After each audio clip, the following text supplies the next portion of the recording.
meminta kepada penyidik untuk menindaklanjuti temuan fakta peristiwa oleh Komnas HAM dan Komnas Perempuan tentu saja dalam proses penegakan hukum dan memastikan proses tersebut berjalan imparsial, bebas dari intervensi, transparan serta akuntabel berbasis scientific crime investigation.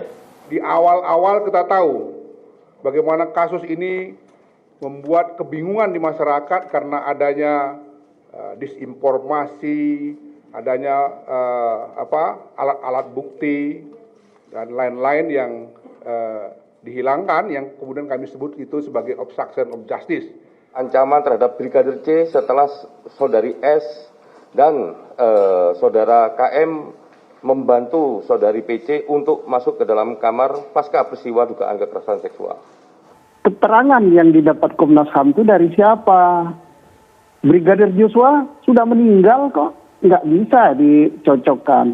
Ada keterangan saksi dari segerombolan orang yang sama, posisi mereka sama tersangka.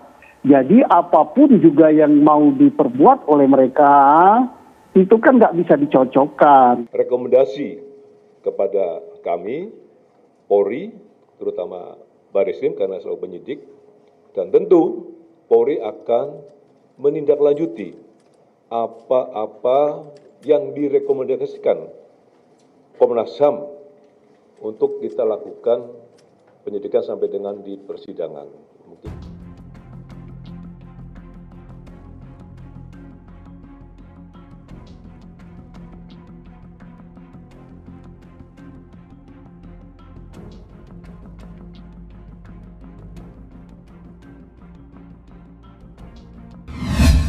Pembunuhan Brigadir J, rekomendasi Komnas HAM ungkap fakta soal luka-luka. Dugaan pembunuhan berencana terhadap Nofriansyah Yosua Huta Barat alias Brigadir J dinyatakan sebagai extrajudicial killing atau pembunuhan di luar hukum. Kesimpulan itu dinyatakan Komisi Nasional Hak Asasi Manusia, Komnas HAM, dalam rekomendasi lembaga itu atas kasus pembunuhan Brigadir J.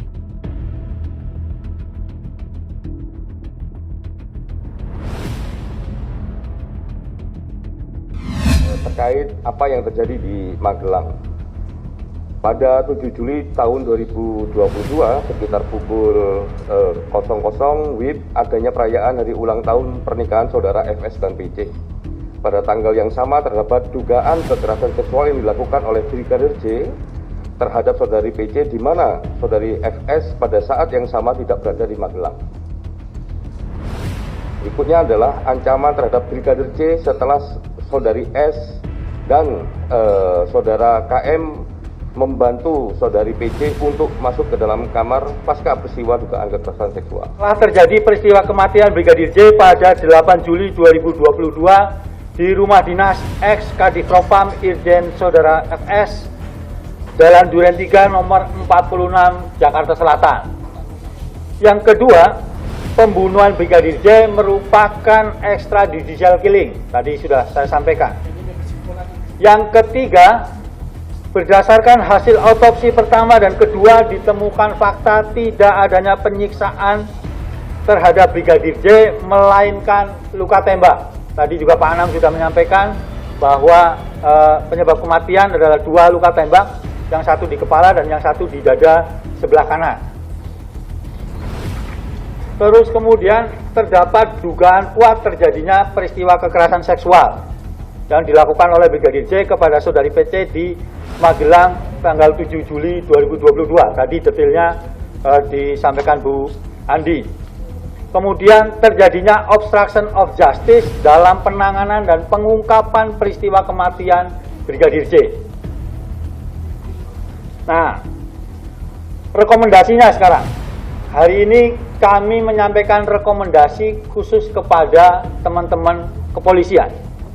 Nanti akan menyusul juga rekomendasi kepada Presiden dan DPR sesuai dengan Undang-Undang 39 tahun 99. Berdasarkan dari kesimpulan, dari temuan dan analisa fakta peristiwa terkait peristiwa pembunuhan Brigadir J, Komnas HAM menyampaikan rekomendasi kepada Kepolisian Republik Indonesia sebagai institusi negara yang memiliki kewenangan penegakan hukum di Indonesia sebagai berikut. Meminta kepada penyidik untuk menindaklanjuti temuan fakta peristiwa oleh Komnas HAM dan Komnas Perempuan tentu saja dalam proses penegakan hukum dan memastikan proses tersebut berjalan imparsial, bebas dari intervensi, transparan serta akuntabel berbasis scientific crime investigation. Yang kedua, rekomendasinya menindaklanjuti pemeriksaan dugaan kekerasan seksual terhadap saudari PC di Magelang dengan memperhatikan prinsip-prinsip hak asasi manusia dan kondisi kerentanan khusus. Artinya, tadi dugaan kekerasan seksual harus ditindaklanjuti penyidikannya begitu oleh teman-teman kepolisian. Yang ketiga, memastikan penegakan hukum tidak hanya sebatas pelanggaran disiplin atau kode etik saja, tetapi juga dugaan tindak pidana dan tidak hanya terhadap terduga pelakunya saja, tetapi juga semua pihak yang terlibat, baik dalam kapasitas membantu maupun turut serta. Jadi semua kemudian harus ada penegakan hukumnya, bisa disiplin atau kode etik maupun juga tindak pidananya, tergantung pada derajat gitu ya, kontribusi dari masing-masing pihak. Kemudian meminta kepada Inspektorat Khusus untuk memeriksa dugaan pelanggaran etik setiap anggota kepolisian yang terlibat dan menjatuhkan sanksi kepada anggota kepolisian yang terbukti melakukan obstruction of justice dalam penanganan dan pengungkapan peristiwa kematian Brigadir J sesuai dengan Peraturan Kepolisian Nomor 7 Tahun 2022 tentang Kode Etik Profesi dan Kode Etik Kepolisian Negara Republik Indonesia. Informasinya sekarang itu ada sekitar 95 atau 97 anggota kepolisian yang sedang dalam pemeriksaan. Sudah dan sedang pemeriksaan. Jadi ini saya kira sejalan dengan apa yang direkomendasikan oleh Komnas. Tapi tentu saja kan masih berkembang. Gitu. Nah, ada 3 klaster, kami menyebutnya atau 3 layer tentang sanksi ini. Yang pertama adalah sanksi pidana dan pemecatan kepada semua anggota kepolisian yang terbukti bertanggung jawab, memerintahkan berdasarkan kewenangannya membuat skenario, mengkonsolidasikan personil kepolisian, dan merusak serta menghilangkan barang bukti terkait peristiwa kematian Brigadir J.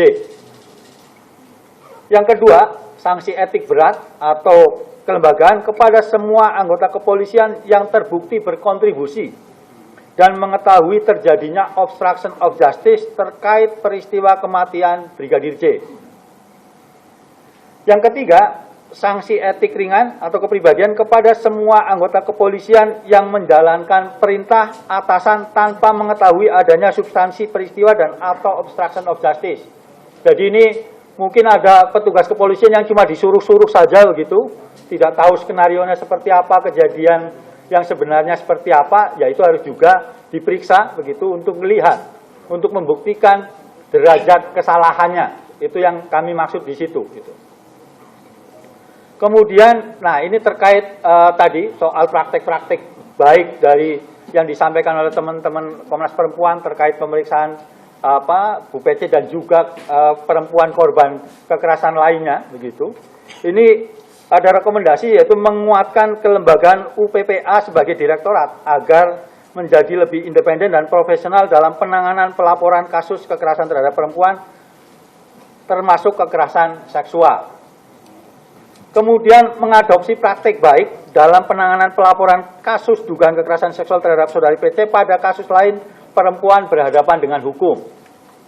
Ini dapat saya jelaskan begini. Jadi kan sekarang banyak berkembang kemudian opini bahwa seolah-olah Bu PC diistimewakan begitu dibandingkan dengan perempuan lainnya. Nah, pada titik itu ya, perlakuan dari kepolisian terhadap Bu PC ini harus jadi standar untuk memperlakukan perempuan-perempuan lain ke depannya. Jadi harus misalnya perempuan korban kekerasan harus kemudian didampingi oleh psikolog untuk menguatkan, memulihkan trauma sehingga kemudian bisa menceritakan. Jadi bukan kemudian seolah banyak perempuan kemudian ada yang di penjara terus tanpa pendampingan dan yang lain sebagainya. Ini justru kita harus mendorong supaya polisi bisa membangun standar yang baik terkait dengan penanganan perempuan korban kekerasan. Yang berikutnya, meminta kepada Kapolri sebagai pemegang kekuasaan tertinggi Kepolisian Negara Republik Indonesia melakukan evaluasi menyeluruh terhadap mekanisme penanganan perkara hukum yang melibatkan pejabat utama kepolisian serta membangun standar pelibatan lembaga pengawas eksternal kepolisian. Jadi harus ada standar ketika ada pejabat-pejabat utama kepolisian yang mungkin terkena kasus hukum, meskipun kita semua tentu saja tidak mengharapkan ada peristiwa yang sama atau peristiwa lain kemudian terjadi, dan itu membutuhkan pelibatan lembaga eksternal, harus ada standarnya kira-kira. Seperti apa koordinasinya, kemudian mekanisme kerjasamanya, pelibatannya, dan yang lain sebagainya, tanpa harus mengintervensi proses hukum yang ada di teman-teman kepolisian.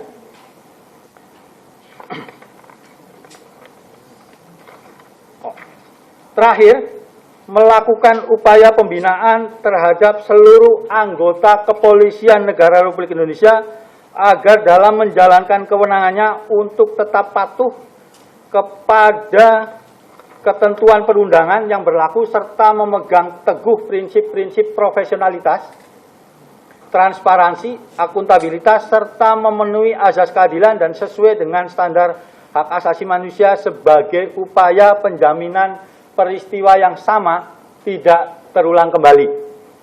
Jadi harus ada upaya pembinaan secara menyeluruh supaya peristiwa yang sama itu tidak terulang kembali. Jadi cukup kali ini saja ini sebagai pelajaran bersama kita. Demikian siaran pers laporan tim pemantauan dan penyelidikan peristiwa kematian Brigadir J di kediaman ex-Kadif Propam Polri dibuat sebagai salah satu bentuk pertanggungjawaban pelaksanaan kewenangan pemantauan dan penyelidikan Komnas HAM Republik Indonesia sebagaimana diatur dalam pasal 89 ayat 3 Undang-Undang Nomor 39 Tahun 99 tentang hak asasi manusia atas kasus kematian Brigadir J. Pelecehan seksual kan sudah dihentikan. Menghentikannya itu bukan karena tersangka meninggal. Kapolri sendiri yang menyatakan dalam forum resmi DPR, itu resmi sekali itu, menyatakan tidak ada pidana itu. Itu udah jelas itu. Yang kedua, Komnas HAM, mohon maaf ya, melewati garis gitu ya. Melewati garis, kenapa? Kalau betul itu ya, saya nggak dengar statement itu. Ya, tapi kalau betul itu kebablasan. Kenapa? Keterangan yang didapat Komnas HAM itu dari siapa? Brigadir Joshua sudah meninggal kok, nggak bisa dicocokkan. Ada keterangan saksi dari segerombolan orang yang sama, posisi mereka sama tersangka. Jadi apapun juga yang mau diperbuat oleh mereka, itu kan nggak bisa dicocokkan. Ketiga, Komnas HAM ini bukan Terima kasih ya atas kesabarannya.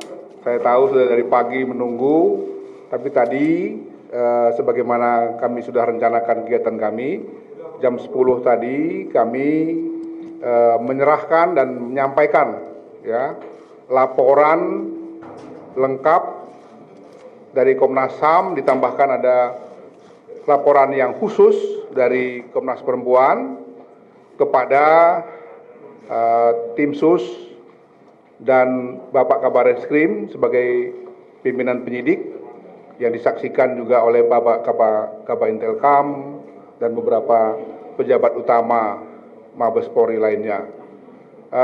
Pertama sekali kami mengucapkan terima kasih ya kepada Kepolisian Republik Indonesia.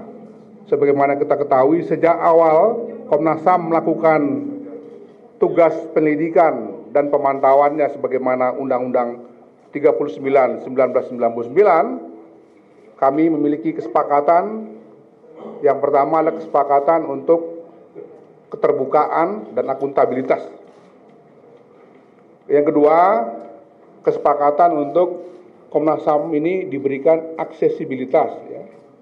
Jadi peluang diberikan kepada kami untuk meminta mendapatkan informasi apa saja yang kami butuhkan terkait dengan pengungkapan kasus Brigadir Joshua ini. Dan tentu saja kami juga pada waktu itu menyampaikan posisi Komnas HAM sebagai lembaga negara di bidang hak asasi manusia, yaitu posisi imparsial. Itu sebabnya kami waktu itu memang tidak masuk ke dalam tim sus, lebih karena pertimbangan-pertimbangan imparsialitas atau yang dalam bahasa sehari-hari independensi itu. Nah, dalam beberapa minggu terakhir, pekerjaan kami sebagai Komnas HAM sudah kami selesaikan. Nanti secara khusus lebih mendalam Pak Anam setelah konferensi pers ini akan melanjutkan dengan konferensi pers yang lebih khusus menjelaskan temuan-temuan Komnas HAM sekaligus rekomendasinya. Tapi izinkan dalam kesempatan ini kami menyampaikan poin-poin umum tadi, ya. Jadi terima kasih kami karena sebagai mitra kerja Komnas HAM, Kepolisian Republik Indonesia telah menunjukkan satu kinerja yang sangat baik, tidak saja kepada Komnas HAM-nya dengan tadi prinsip-prinsip akuntabilitas, transparansi dan aksesibilitas itu, tapi juga kepada publik. Sehingga di awal-awal kita tahu bagaimana kasus ini membuat kebingungan di masyarakat karena adanya disinformasi, adanya alat-alat bukti dan lain-lain yang dihilangkan, yang kemudian kami sebut itu sebagai obstruction of justice.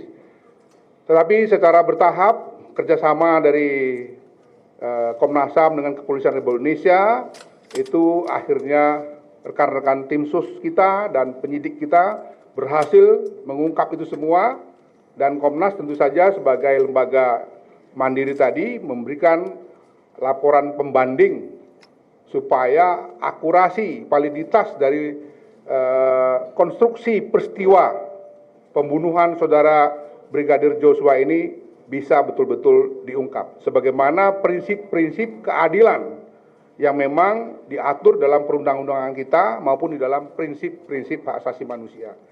Saya kira demikian, nanti lebih detail akan disampaikan oleh Pak Anam. Dalam kesempatan ini, saya sebagai Ketua Komnas HAM dengan Pak Irwasum sebagai Ketua Tim Sus ingin menyampaikan kepada publik semua bahwa tugas Komnas HAM dalam pemantauan dan penyelidikan kami akhiri, tetapi tentu saja masih ada tugas lain dari Komnas HAM, yaitu melakukan pengawasan di dalam proses selanjutnya sampai nanti di persidangan. Teman-teman media juga sangat diharapkan kontribusinya juga untuk melakukan pengawasan. Ini penting sekali buat keadilan ditegakkan di negeri kita yang kita cintai ini. Saya kira demikian. Selanjutnya saya akan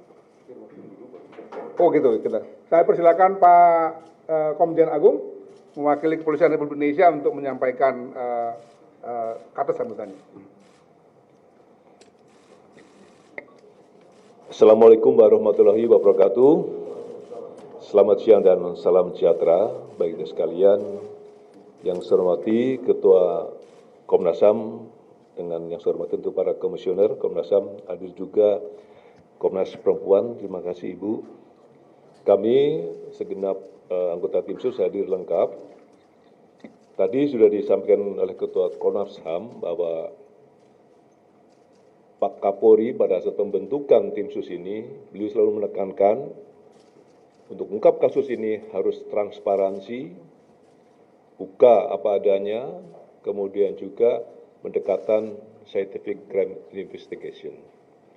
Oleh karena itu, kami pada saat dibentuk langsung ketemu dengan Ketua Komnas HAM, menyampaikan dan beliau menyambut baik, sehingga kami memberikan akses seluas-luasnya, mulai dari menghadirkan pertama puslapor kita, kemudian juga kedokteran forensik, balistik, semuanya kita buka, kita sampaikan. Termasuk juga kami mendampingi ke TKP juga. Yang terakhir kemarin pada saat rekonstruksi juga beliau hadir. Untuk meyakinkan bahwa apa yang dilakukan oleh penyidik tim sus adalah secara transparan, objektif, dan akuntabel.